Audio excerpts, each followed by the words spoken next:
রাহাজানি কিংবা ধর্ষণ কিংবা কীভাবে সমাজে অরাজকতা হয় সেটা তুলে ধরার জন্য বাংলা চলচ্চিত্রটা তার বিকল্প নেই। তো এখানে মাদকটা কিভাবে পাচার হয় সেটা কিন্তু তুলে ধরা হয়েছে। এখানে একটি চিত্রতেও আমাদের ডিএ স্মোক পর্যন্ত করে নাই, ড্রিঙ্কস তো ধরার প্রশ্নই আসে না, এবং সে কিন্তু বলে আসছে যে এটি এমন একটি চলচ্চিত্র যে চলচ্চিত্রটি পরিবার নিয়ে দেখা যাবে।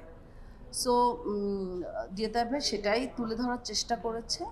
আর যেহেতু আমি অন্য সিনেমা নিয়ে কথা বলবো না, এখনো পর্যন্ত আমি কোনো সিনেমা দেখিনি, সো দেখতে পারলে আমি রিভিউটা ভালো দিতে পারতাম। আর রিভিউ যে বিষয়গুলি অডিয়েন্স করছে, আমি মনে করি একটি চলচ্চিত্রকে জ্যান্ত কবর দিয়ে দেওয়া হচ্ছে। যেখানে চলচ্চিত্র মেকই হয় না, সেখানে এরকম নোংরা ডার্টি রিভিউ আমি মনে হয় এখন বন্ধ করা উচিত। ডিএ ভাই তার কর্মজীবনে অফিসার হিসেবে আমি একজন সফল মানুষ বলবো।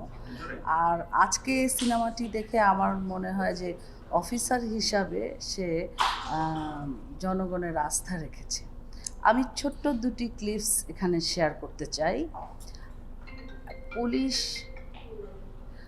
পুলিশ বাহিনী সবসময় যে নেগেটিভ চিন্তা জনসাধারণ করে, আসলে পুলিশ বাহিনী কিংবা তারা যে জনগণের কতটা আস্থাভাজন, জনগণের জন্য সৎভাবে কতটা কাজ করে, তার চিত্রটাই এই সিনেমাতে বারবার তুলে ধরা হয়েছে। ডিএ ভাই সেটা করেছে।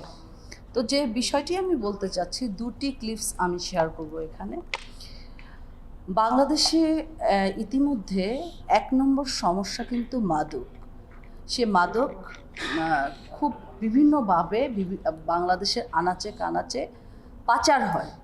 সেটি ডিএ ভাই তুলে ধরেছে যে মরা লাশের সাথেও কিভাবে ইয়াবা এক অঞ্চল থেকে আরেক অঞ্চলে সন্ত্রাসীরা পাচার করছে, সে চিত্রটি ডিএ ভাই খুব সুনিপুণভাবে তুলে ধরেছে। এই দৃশ্যটি আমার খুব ভালো লেগেছে এবং অসাধারণ অভিনয় করেছে ডিএ ভাই, এবং আমার মানে বুক কেঁপে উঠেছে যে একজন লাশ কিভাবে বুকের মধ্যে ইয়াবা পাচার করে। এটা কিন্তু জনগণের একটা মেসেজ। এই চিত্রটি দেখে জনগণ কিংবা পুলিশ বাহিনী যারা আছে তারাও বুঝতে পারবে যে লাশ নিয়েও কিন্তু খারাপ কাজ হয়। হ্যাঁ, আর সেকেন্ড, আমি আমাদের যে এন্টি হিরো, ওকে আমি আফি যে ছবিটি করেছে, এটা ওরে হিরোও বলবো আবার এন্টি হিরোও বলবো। একটা ছবিতে কিন্তু এন্টি হিরোর ক্যারেক্টারটা অনেক প্রাধান্য পায়। তো আফির ব্যাপারে যে জিনিসটা আমি বলবো, আমি যেহেতু অনেক ছবির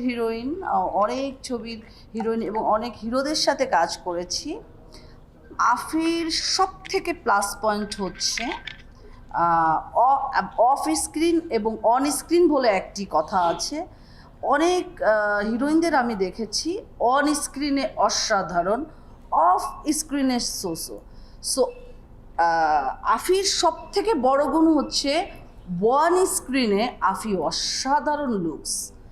ও তো এখন নতুন, তো প্রথম দেখাই আমি একটু ধাক্কা খেয়েছি। আমি তো ওর চোখের প্রেমে পড়ে গেছি যে এত সুন্দর অন স্ক্রিনে তার আইটা এসেছে। এবং নায়কের সব থেকে একটি জনপ্রিয় নায়ক হতে গেলে যেটা সম্পদ, যে জিনিসটা যার দরকার, সেটা হচ্ছে আই, চোখের চাহনি, চোখের অভিব্যক্তি, সেটা আফির আছে ইনশাল্লাহ। ও এন্টি হিরো এই ছবিতে করেছে, সামনে অবশ্যই হিরো হিসাবে আত্মপ্রকাশ করবে।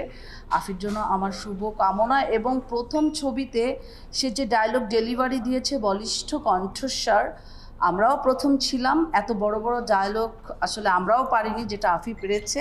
আমার আফির জন্য অনেক অনেক শুভকামনা।